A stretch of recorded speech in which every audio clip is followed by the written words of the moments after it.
नमस्कार दोस्तों, हिंदी कहानी 2.0 चैनल में आपका स्वागत है। तो आज हम कहानियों की अगली कड़ी में सुभद्रा कुमारी चौहान जी द्वारा लिखित कहानी मंझली रानी को सुनते हैं। लेकिन उससे पहले आप सभी लोग से एक विनम्र अनुरोध है कि अगर चैनल पर नए हैं तो चैनल को सब्सक्राइब ज़रूर कीजिएगा। कहानी अच्छी लगे तो लाइक शेयर कमेंट ज़रूर कीजिएगा। तो चलिए शुरू करते हैं कहानी मंझली रानी। वे मेरे कौन थे, मैं क्या बताऊं। वैसे देखा जाए तो वे मेरे कोई भी न होते थे। होते भी तो कैसे। मैं ब्राह्मण, वे क्षत्रिय, मैं स्त्री, वे पुरुष। फिर न तो रिश्तेदार हो सकते थे और न मित्र। आह, यह क्या कह डाला मैंने, मित्र। भला किसी स्त्री का कोई पुरुष भी मित्र हो सकता है? और यदि हो भी सकता तो क्या इसे समाज बर्दाश्त करेगा? यहाँ तो किसी पुरुष का किसी स्त्री से मिलना जुलना या किसी प्रकार का व्यवहार रखना भी पाप है। और यदि कोई स्त्री किसी पुरुष से किसी प्रकार का व्यवहार रखती है, प्रेम से बातचीत करती है, तो वह स्त्री भ्रष्टा है, चरित्रहीना है। नहीं तो पर पुरुष से मिलने जुलने का और मतलब ही क्या हो सकता है। खैर, न तो मुझे समाज से कुछ लेना देना है, न समाज से कुछ सरोकार। समाज ने तो मुझे दूध की मक्खी की तरह निकालकर दूर फेंक दिया है। फिर मैं ही क्यों समाज की परवाह करूं? मेरे माता पिता साधारण स्थिति के आदमी थे। परिवार में माता पिता के अतिरिक्त मुझसे बड़े मेरे 3 भाई और थे। मैं सबसे छोटी थी। छोटी होने के कारण घर में मेरा लालन पालन बड़े लाड़ प्यार में हुआ था। मेरे 2 भाई बनारस हिंदू यूनिवर्सिटी में पढ़ते थे और दोनों से छोटा राजन मैट्रिक में पढ़ रहा था। मेरे पिताजी संस्कृत के पूरे पंडित थे और पुरानी रूढ़ियों के कट्टर पक्षपाती। यहाँ तक कि वे मेरा विवाह 9 साल की ही उम्र में करके गौरी दान के अच्छे पुण्य के भागी बनना चाहते थे। कई लोगों के और विशेषकर मेरे भाइयों के विरोध के कारण ही वे ऐसा न कर सके थे। जब मैं 5वीं अंग्रेजी में पढ़ रही थी और मेरी आयु 14 साल के लगभग थी, तब मेरे माता पिता को मेरे विवाह की चिंता हुई। वे योग्य वर की खोज में थे ही कि संयोग से ललितपुर के तालुकेदार राजा राम मोहन हमारे कस्बे में शिकार खेलने के लिए आए। कस्बे से लगा हुआ ही एक बड़ा जंगल था जहाँ शिकार खेलने का अच्छा मौका था। उनका खेमा जंगल के बाहर कस्बे के पास ही था। कस्बे वालों के लिए एक खास तमाशा भी हो गया था। उनके टेंट में कभी ग्रामोफोन बजता और कभी नाच गाना होता है। लोग बिना पैसे के तमाशा देखने को झुंड के झुंड जमा हो जाते। एक दिन मैं भी राजन और पिताजी के साथ राजा साहब के डेरे पर गई। मेरे पिताजी की राजा साहब से जान पहचान हो गई थी। हम लोग उन्हीं के पास जाकर कुर्सियों पर बैठ गए। राजा साहब ने हमारा बड़ा सम्मान किया। लौटते समय उन्होंने हम लोगों को अपनी ही सवारी पर भेजा और साथ में बहुत से फल, मेवा और मिठाई इत्यादि भी रखवा दी। कस्बे की कई लड़कियां और लड़कों ने मुझे राजा साहब की सवारी पर लौटते हुए उत्सुक नेत्रों से देखा, किंतु उस सवारी पर बैठकर मैं अनुभव कर रही थी कि जैसे मैं भी कहीं की रानी हूँ और मैंने उनकी ओर आंख उठाकर भी न देखा। दूसरे दिन राजा साहब ने स्वयं पिताजी को बुलावा भेजा और उनसे मिलकर 2-3 घंटे बाद जब पिताजी लौटे तो इतने प्रसन्न थे कि उनके पैर धरती पर ही न थे। ऐसा मालूम होता था कि वे संसार को जीत कर आ रहे हैं। आते ही उन्होंने मेरी पीठ ठोकी और माँ से बोले, लो, इससे अच्छा और क्या हो सकता था। तारा का विवाह राजा साहब के मंझले लड़के से तय हो गया। माता पिता दोनों ही इस संबंध से बड़े प्रसन्न हुए। मेरे भाइयों ने जब सुना कि तारा का विवाह एक तालुकेदार के विलासी लड़के से, जो मामूली हिंदी पढ़ा लिखा है, तय हुआ है, तो उन्होंने इसका बहुत विरोध किया। किंतु उनके विरोध को कौन सुनता था। पिताजी तो अपनी हठ पकड़े थे। उनकी समझ में इससे अच्छा घर और वर मेरे लिए कहीं नहीं मिल सकता था। सबसे अधिक आकर्षक बात तो उनके लिए यह थी कि वह वर बहुत बड़े खानदान 20 कन्वजियों के घर का लड़का था। फिर राजा से रिश्तेदारी करके कस्बे में उनकी इज्जत बढ़ न जाएगी क्या? इसके अतिरिक्त विवाह का प्रस्ताव भी तो स्वयं राजा साहब ने ही किया था।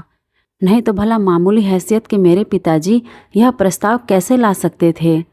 सबसे बढ़कर बात तो यह थी कि दहेज के नाम से कुछ न देकर भी लड़की इतने बड़े घर में ब्याही जाती थी फिर भला इतने बड़े बड़े आकर्षणों के होते हुए भी पिताजी इस प्रस्ताव को कैसे टाल देते। पिताजी मेरी किस्मत की सराहना करते कहते, मेरी तारा तो रानी बनेगी। रानी बनने की खुशी में मैं फूली फूली फिरती थी। भाइयों का विरोध करना मुझे अच्छा न लगता, किंतु मैं उनके सामने कुछ न कह सकती थी। खैर, भाइयों के बहुत विरोध करने पर भी मेरा विवाह मंझले राजा मनमोहन के साथ हो ही गया। फूलों से सजी हुई मोटर पर बैठकर मैं ससुराल के लिए रवाना हुई। हमारे कस्बे और ललितपुर के बीच में केवल 27 मील का अंतर था, इसलिए बारात मोटरों से ही आई और गई थी। जीवन में पहली बार मोटर पर बैठी थी। मुझे ऐसा मालूम होता था जैसे हवा में उड़ रही हूँ। 27 मील तक मोटर पर बैठने के बाद भी जी न भरा था। यही चाहता था कि रास्ता लंबा होता जाए और मैं मोटर पर घूमा करूं। किंतु क्या यह संभव था? आखिर को एक बड़े भारी महल के जनाने दरवाजे पर मोटर जाकर खड़ी हो गई। सास तो थी ही नहीं, इसलिए मेरी जेठानी बड़ी रानी जी परछन कर मुझे उतार ले गईं। फिर मुझे एक बड़े भारी सजे हुए कमरे में बिठा दिया गया। स्त्रियां बारी बारी से मुंह खोल के देखने लगीं। कोई रुपया, कोई छोटे मोटे जेवर या कपड़े मेरी मुंह दिखाई में दे दे करके जाने लगी। मेरी जेठानी बड़ी रानी ने भी मेरा मुंह देखा, कुछ बोली नहीं, करके मेरी उंगली में अंगूठी पहना दी। मैंने सुना कि वे पास के किसी कमरे के किसी से कह रही थी, देखा बहू को, क्या तारीफ के पुल बांध रहे थे। ससुर जी के कहने से तो बस यही मालूम होता था कि इंद्र की अप्सरा ही होगी, पर न रंग है न रूप, न जाने क्यों सुंदर कह कह के कंगले की बेटी ब्याह अपनी इज्जत हल्की कर ली। रोटी बेटी का व्यवहार तो अपनी बराबरी वालों में होता है बिरजू की माँ, पर ससुर जी तो इसके रूप पर बिल्कुल लट्टू ही हो गए थे। मैं सुंदर नहीं तो क्या मुझे सुंदरता की परख भी नहीं है? न जाने कितनी सुंदरियाँ देखी हैं, यह तो उनके पैरों की धूल के बराबर भी न होगी। मालूम होता है उम्र के साथ साथ ससुर जी की आंखें भी सठिया गई हैं। मंझले राजा को डुबो दिया।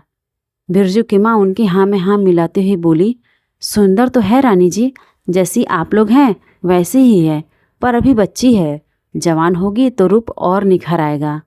बड़ी रानी तिलमिला उठी और बोली, रूप निखरेगा? पत्थर होनहार बिरवान के होत चिकने पात, निखरने वाला रूप सामने ही दिखता है। फिर वे जग विरक्ति के भाव में बोली, जाने भी दो, अच्छा हो या बुरा, हमें करना ही क्या है। जब मैं वहाँ अकेली रह गई, सारी औरतें चली गई, तो मेरी माँ के घर की खवासन ने सूना कमरा देखकर मेरा मुंह खोल दिया। शीशा उठाकर मैंने एक बार अपना मुंह ध्यान से देखा, फिर रख दिया। ढूंढने से भी मुझे अपने रूप रंग में कोई ऐब न मिला। पहली बार केवल 5 दिन ससुराल में रहकर मैं अपने पिता के साथ मैके आ गई। ससुराल के 5 दिन मुझे 5 वर्ष की तरह मालूम हुए। मैंने जो रानी पने का सुनहला सपना देखा था वह दूर हो चुका था।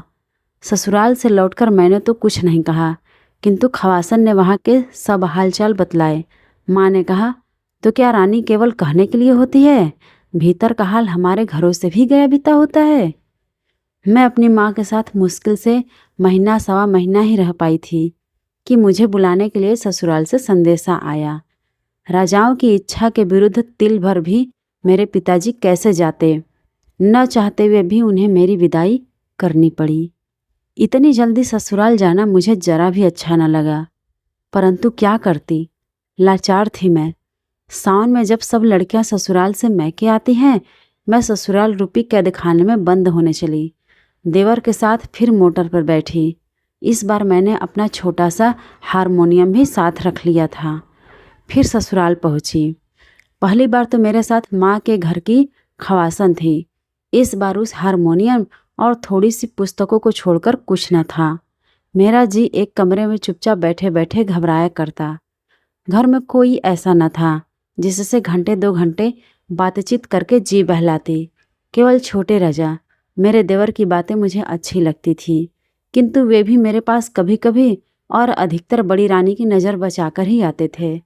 मैं सारे दिन पुस्तकें पढ़ा करती थी, पर पुस्तकें थी ही कितनी, 8-10 बार पढ़ गई। छोटे राजा कभी कभी मुझे अखबार भी ला दिया करते थे, किंतु सबकी आंख बचाकर। घर में सब काम के लिए नौकर चाकर और दास दासियाँ थीं। मुझे घर में कोई काम न करना पड़ता था। मेरी सेवा में भी 2 दासियां सदा बनी रहती थीं, पर मुझे तो ऐसा मालूम होता था कि मैं उनके बीच में कैद हूँ, क्योंकि मेरी राई रत्ती भी बड़ी रानी के पास लगा दी जाती थी। उन दासियों में से यदि मैं किसी को काम से कहीं भेजना चाहती तो वे मेरे कहने मात्र से ही कहीं न जा सकती थी। उन्हें बड़ी रानी से हुक्म लेना पड़ता था। यदि उधर से स्वीकृति मिल जाती तो मेरा काम होता, अन्यथा नहीं।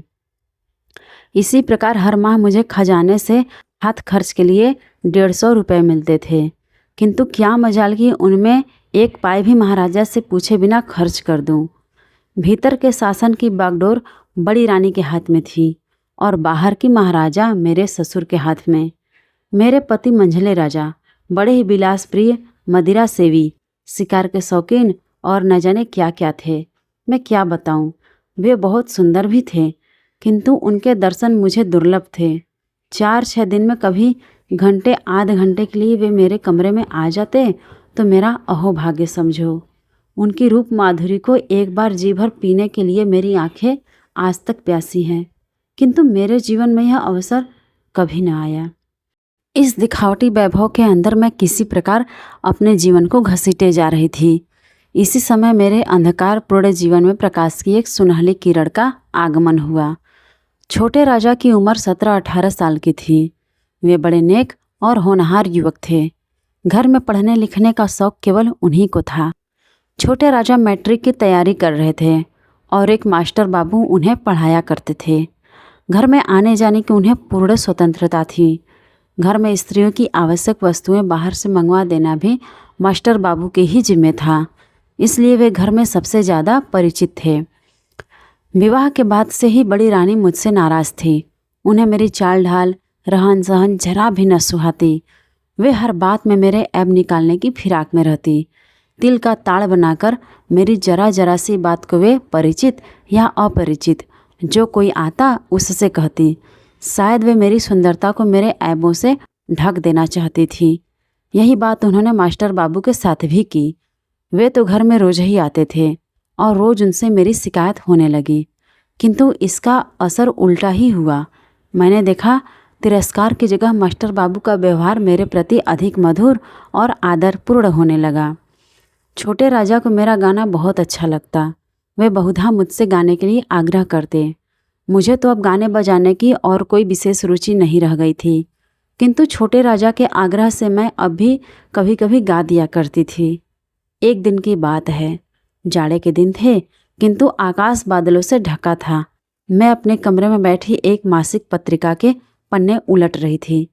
इतने में छोटे राजा आए और मुझसे बोले, मंझली भाभी कुछ गा कर सुनाओ।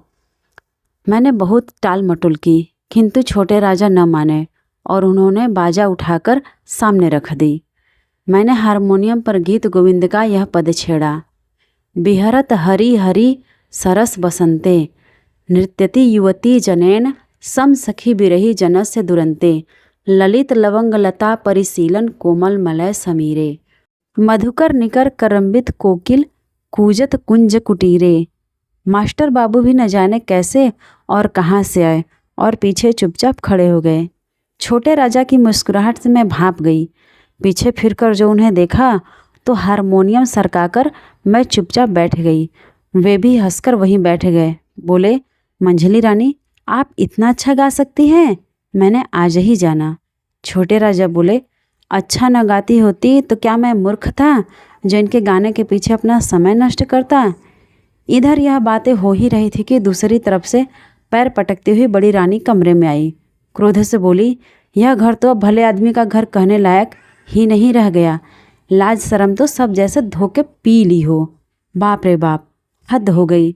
जैसे हल्के घर की है वैसे ही हल्की बातें यहाँ भी करती है।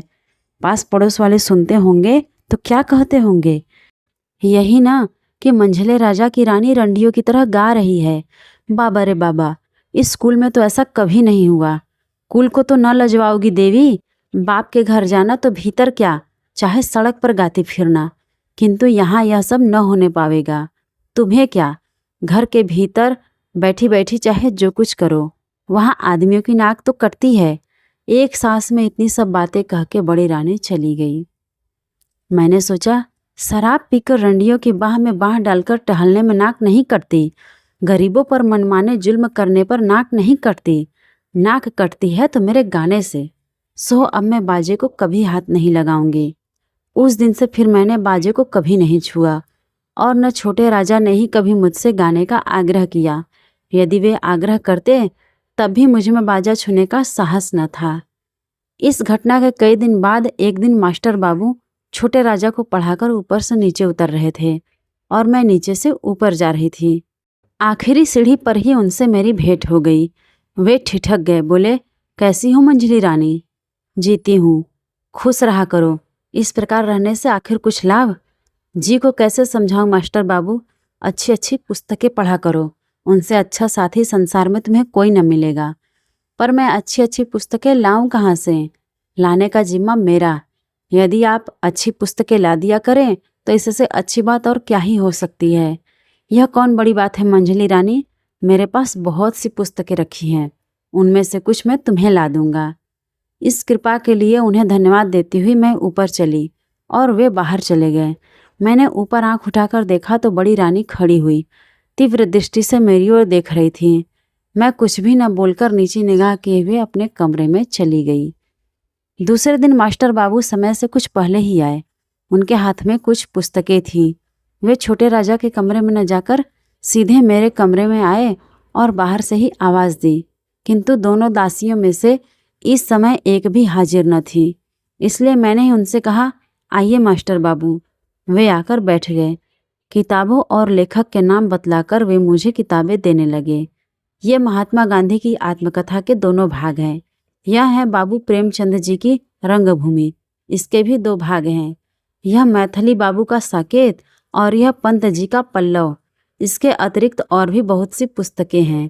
इन्हें तुम पढ़ लोगी तब मैं तुम्हें और ला दूंगा।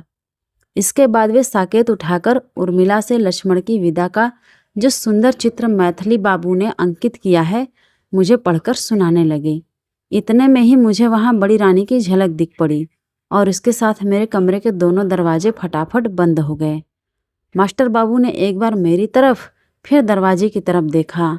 फिर वे बोले, भाई यह दरवाज़ा किसने बंद कर दिया है? खोल दो। जब कोई भी उत्तर न मिला तो मुझे क्रोध आ गया। मैंने तीव्र स्वर में कहा, यह दरवाज़ा किसने बंद किया है? खोलो।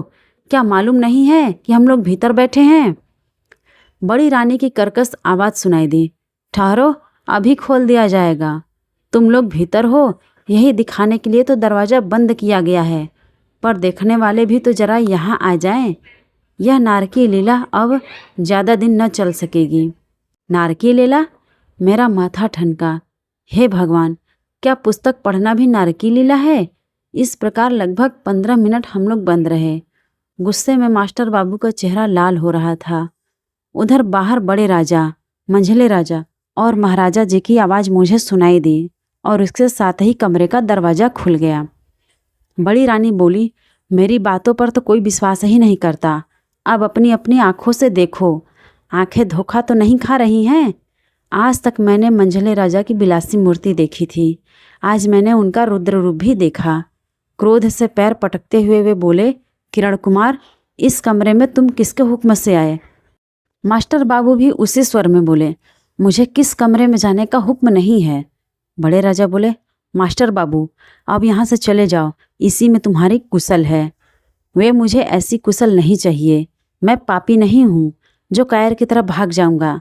जाने से पहले मैं आपको बतला देना चाहता हूँ कि मैं और मंझली रानी दोनों ही पवित्र और निर्दोष हैं। यह हरकत और ईर्ष्या के और जलन के कारण की गई है। बड़ी रानी गरज उठी, उल्टा चोर कोतवाल को डांटे, चोरी की चोरी, उस पर भी सीना जोरी। मैं ईर्ष्या करूँगी तुमसे? तुम हो किस खेत की मूली? मैं तुम्हें क्या समझती क्या हूँ? तुम हो एक अदना से नौकर और यह है कल की छोकरी, सो भी किसी रईस के घर की नहीं। ईर्ष्या तो उससे की जाती है जो अपनी बराबरी का हो। फिर बड़े राजा की तरफ मुड़कर बोली, तुम इसे ठोकर मार के निकलवा क्यों नहीं देते? तुम्हारे सामने ही खड़ा खड़ा जबान लड़ा रहा है और तुम सुन रहे हो। पहले ही कहा था कि नौकर चाकर को ज़्यादा मुंह न लगाया करो। महाराज बड़े गुस्से से बोले, किरण कुमार चले जाओ। इसी समय न जाने कहाँ से छोटे राजा आ पड़े और मास्टर बाबू को ज़बरदस्ती पकड़कर अपने साथ लिवा ले गए। वे चले गए। मुझ पर क्या बात होगी कहने की आवश्यकता नहीं, समझ लेने की बात है। नतीजा सबका यह हुआ कि उसी दिन एक चिट्ठी के साथ सदा के लिए मैं विदा कर दी गई। एक इक्के पर बैठालकर चपरासी मुझे माँ के घर पहुँचाने गया। चिट्ठी मेरे पिताजी के नाम थी। उसमें लिखा था कि आपकी पुत्री भ्रष्टा है, इसने हमारे कुल में दाग लगा दिया है, इसके लिए अब हमारे घर में जगह नहीं है। बात की बात मेरे सारे मोहल्ले भर में मेरे भ्रष्टाचार की बात फैल गई। यहाँ तक कि मेरे पिता के घर पहुँचने से पहले ही यह बात पिताजी के घर तक भी पहुँच गई थी। जब मैं पिताजी के घर पहुँची, शाम हो चुकी थी। इस बीच माताजी का देहांत हो चुका था। भाई भी दोनों कॉलेज में थे। घर पर मुझे केवल पिताजी मिले। उन्होंने मुझे अंदर न जाने दिया, बाहर दालान में ही बैठाला। चिट्ठी पढ़ने के बाद वे तड़प उठे। बोले, जब यह भ्रष्ट हो चुकी है तो इसे यहाँ क्यों लाए? रास्ते में कोई खाई खंदक न मिला जहाँ ढकेल देते? इसे मैं अपने घर रखूँगा, जाए कहीं भी मरे, मुझे क्या करना है? मैं पिताजी के पैरों पर लौट गई। रोती रोती बोली, पिताजी मैं निर्दोष हूँ। पिताजी 2 कदम पीछे हट गए और कड़क कर बोले, दूर रह चंडालिन, निर्दोष ही तू होती तो इतना यह बवंडर ही क्यों उठता? उन्हें क्या पागल कुत्ते ने काटा था जो बैठे बैठाए अपनी बदनामी करवाते? जा, जहाँ जगह मिले समा जा, मेरे घर में तेरे लिए जगह नहीं है। क्या करें, अंग्रेजी राज न होता तो बोटी बोटी काट के फेंक देता। इस मोहल्ला में समाज के कई ऊंची नाक वाले अगुया और कई पास पड़ोस वाले भी जमा हो गए। सबने मेरे भ्रष्टाचार की बात सुनी और घृणा से मुंह बिचकाया। एक बोला, नहीं भाई, अब तो यह घर में रखने लायक नहीं।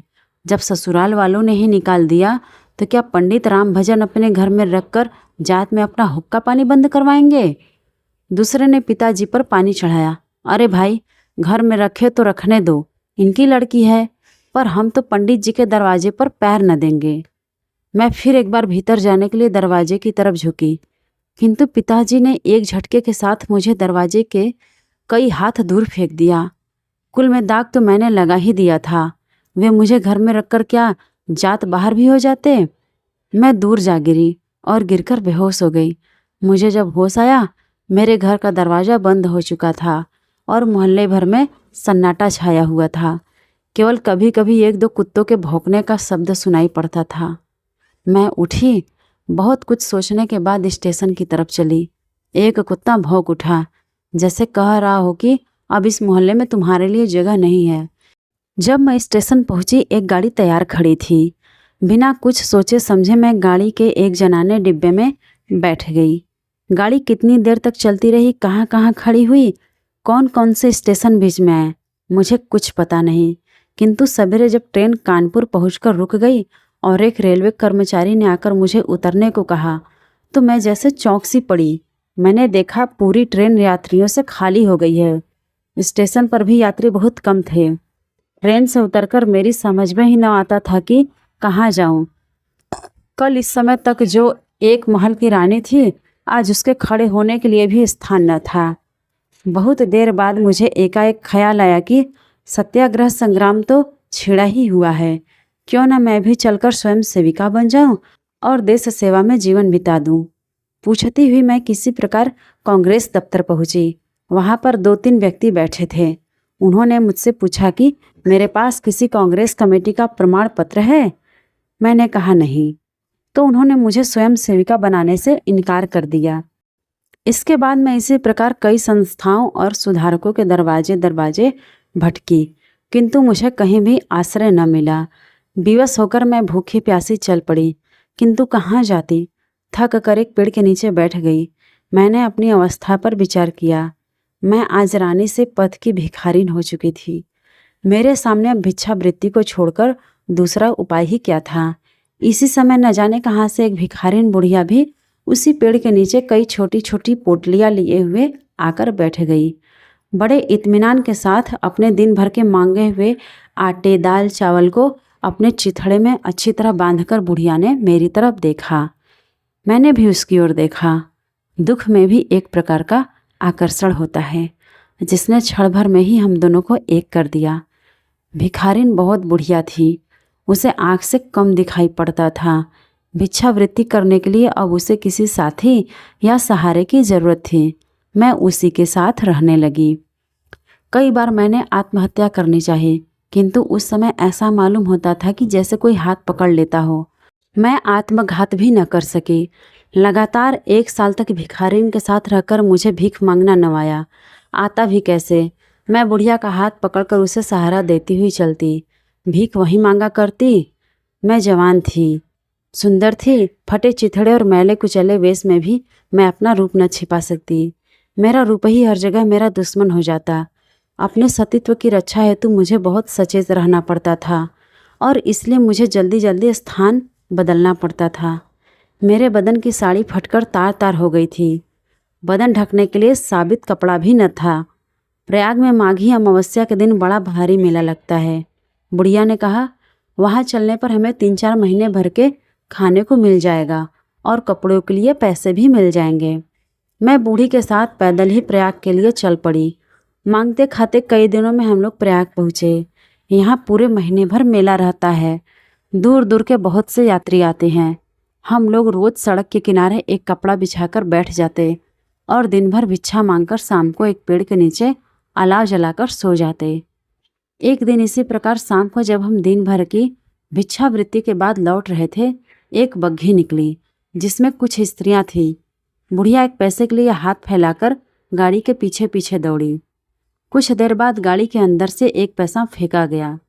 शाम को धुंधले प्रकाश में बुढ़िया जल्दी पैसा देख न सकी। वह पैसा देखने के लिए कुछ देर झुकी रही। उसी समय एक मोटर पीछे से और एक सामने से आ गई। बुढ़िया ने बचना चाहा। मोटर वाले ने भी बहुत बचाया, पर बुढ़िया मोटर की चपेट में आ ही गई। उसे गहरी चोट लगी और उसे बचाने की चेष्टा में मुझे भी काफ़ी चोट आई। जिस मोटर की चपेट में हम लोगों को लगी थी, उस मोटर वाले ने पीछे मुड़कर देखा भी नहीं, किंतु दूसरी मोटर वाले ने रुक गए। उसमें से 2 व्यक्ति उतरे। मेरे मुंह से सहसा एक चीख निकल गई। कई दिनों तक लगातार बुखार रहने के बाद जिस दिन मुझे होश आया, मैंने अपने आप को एक जनाने अस्पताल के पर्दा वार्ड के कमरे में पाया। एक खाट पर मैं पड़ी थी। मेरे पास ही दूसरी खाट पर भिखारिन मरणासन अवस्था में पड़ी थी। मैं खाट से उठकर बैठने लगी तो मास्टर बाबू पास ही कुर्सी पर बैठे कुछ पढ़ रहे थे। मुझे उठते देखकर पास आकर बोले, अभी आप न उठें। बिना डॉक्टर की अनुमति के आपको खाट से उठना नहीं है। क्यों? मैं पथ की भिखारिन। मुझे साफ सुथरे कपड़े, नरम नरम बिछौने क्यों चाहिए? कल से तो मुझे फिर वही गली गली की ठोकर खानी पड़ेगी ना। उनकी बड़ी बड़ी आंखें सजल हो गई। वे बड़े ही करुण स्वर में बोले, मंझली रानी, क्या तुम मुझे क्षमा न करोगी? तुम्हारा अपराधी तो मैं ही हूँ ना। मेरे कारण ही तो तुम आज राजरानी से पथ की भिखारिन बन गई हो। जब मुझे उन्होंने मंझली रानी कहकर बुलाया तो मैं चौंक पड़ी। मेरे मुंह से सहसा निकल गया, मास्टर बाबू। 2-3 दिन में मैं पूर्णतया स्वस्थ हो गई, परंतु भिखारिन की हालत न सुधर सकी। एक दिन उसने अपनी जीवन लीला समाप्त कर दी। उसके अंतिम संस्कारों से निवृत्त होकर मैं मास्टर बाबू के साथ उनके बंगले में रहने लगी, किंतु मैं अभी तक न जान सकी कि वे मेरे कौन हैं। वे मुझ पर माता की तरह ममता और पिता की तरह प्यार करते थे, भाई की तरह सहायता और मित्र की तरह नेक सलाह देते थे, पति की तरह रक्षा और पुत्र की तरह आदर करते थे। कुछ न होते हुए भी मेरे सब कुछ हैं और सब कुछ होते हुए भी वे मेरे कुछ भी नहीं हैं। तो आज की ये सुभद्रा कुमारी चौहान जी द्वारा लिखित कहानी मंझली रानी आपको कैसी लगी? कमेंट करके ज़रूर बताइएगा। और अगर चैनल पर नए हैं तो चैनल को सब्सक्राइब ज़रूर कीजिएगा और अपने दोस्तों को भी शेयर कीजिएगा।